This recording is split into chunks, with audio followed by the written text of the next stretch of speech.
ये सरकार का बहुत अच्छा निर्णय है और मैं इसके पूरे साथ हूँ। स्टूडेंट्स को तो फ़ायदा है ऑफ कोर्स, क्योंकि कहीं ना कहीं हम अपने पेरेंट्स के बारे में भी सोचते हैं यहाँ आने से पहले कि बर्डन तो बहुत ज़्यादा होता है, फाइनेंशियली बहुत ज़्यादा हम लोग को स्ट्रगल करना पड़ता है। As the fees is reduced by 12%, so we think that we'll get a great compensation in that. इस डिसीजन की वजह से अकोमोडेशन की फ़ीस कम हो गई है और इस वजह से 25 से लेके 1 लाख रुपए तक का वेव ऑफ हो गया है फ़ीस में। तो ये एक बेनिफिट है इस डिसीजन का। ये सरकार का बहुत अच्छा निर्णय है और मैं इसके पूरे साथ हूँ, क्योंकि जो बच्चे कोटा आना अब पहले अफोर्ड नहीं कर सकते थे, अब वो चाहें तो वो भी आ सकते हैं, क्योंकि हॉस्टल में रहने का खर्चा कम हो गया पहले से। तो सरकार के इस कदम को सही मानते हो आप? जी, बहुत अच्छा सरकार ने कदम उठाया है। स्टूडेंट्स को तो फ़ायदा है ऑफ कोर्स, क्योंकि कहीं ना कहीं हम अपने पेरेंट्स के बारे में भी सोचते हैं यहाँ आने से पहले कि बर्डन तो बहुत ज़्यादा होता है, फाइनेंशियली बहुत ज़्यादा हम लोग को स्ट्रगल करना पड़ता है, क्योंकि ऑफ कोर्स सब तो इतने अमीर नहीं होते कि इतना ज़्यादा सब कुछ एफर्ट कर पाए। तो कहीं ना कहीं बहुत ज़्यादा एक रिलीफ टाइप का एक फ़ील हुआ होगा कि होगा, स्मॉल अमाउंट एक ही होता है जीएसटी, लेकिन उतना भी कम है तो फाइनेंशियली बहुत ज़्यादा सपोर्ट हो जाता है। तो मेरे ख्याल से तो काफ़ी अच्छा एक स्टेप लिया गया है for the upbringing of childrens, कि वो लोग सोच पाए बाहर आने के लिए, पढ़ने के लिए, अगर इतना भी थोड़ा सा भी अगर फाइनेंशियली सपोर्ट मिल रहा हो तो मेरे ख्याल से बहुत अच्छा एक स्टेप लिया गया है। I think that even as parents or students, we believe and we look forward for something affordable. And we as students look for other countries that are quite affordable to live in or for our tuition fees.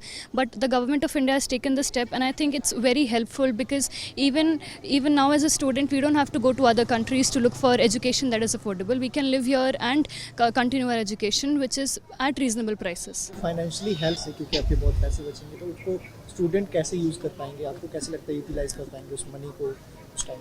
Sir, as the fees is reduced by 12%, so we think that we'll get a great compensation in that. The fees is more and more affordable. From 20,000 to 2.5 lakhs, we are getting a compensation to live in hostels. Plus, we have a great security and affordability here. So this is a good decision that has been coming from the ministry. I believe that this decision will impact students, and not only the students, the parents hugely. Students who want to pursue the education further, for example, they are wanting to give GATE, CAT, and also higher educations.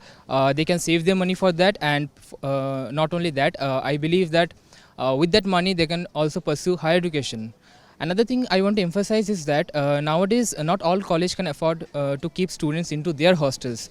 So as a result of that, many of the students have to stay outside of the premises. So financial burden would be definitely less for those students who are staying outside the hostel premises. So that's a really good decision by the ministry. जो पहला benefit मैं देखता हूँ इस decision को लेके वो ये है अर्बनाइजेशन। जो विद्यार्थी छोटे शहरों से बड़े शहरों में आके पढ़ने का सोचते हैं पर वो पढ़ नहीं पाते हैं, क्योंकि एजुकेशन में फ़ीस ज़्यादा है, अकोमोडेशन की फ़ीस ज़्यादा है। बट इस डिसीजन की वजह से अकोमोडेशन की फ़ीस कम हो गई है और इस वजह से 25 से लेके 1 लाख रुपए तक का वेव ऑफ हो गया है फ़ीस में।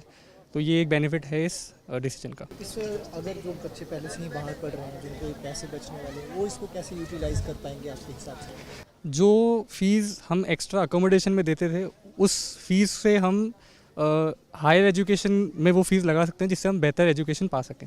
Sir basically yesterday only I got to know that कि सैटरडे को ये रिजल्ट आया, ये अनाउंसमेंट आई from the union financial minister Sitharaman ji, Nirmala Sitharaman ma'am, that after this 53rd GST council meeting that there will be a reduction in the GST recording in regards to what we are going to pay in hostels. And I must say that this is a very huge decision. This is going to impact millions of the lives of the students who are currently enrolled in any colleges or university, because we all know that education is really expensive. And talking about myself only, currently I'm a day scholar. I'm living outside the hostel premises of my college only. So I understand that how much financially my parents are burdened, and in fact even I am currently trying to lessen this burden by doing some internships as well. And after hearing this decision from our Honorable Prime Minister's cabinet, and that this decision has been issued, I'm really happy. And I must say that the vision that has been envisioned by our Prime Minister, the Viksit Bharat 2047, I think we are clearly on the path to become the superpower of this world.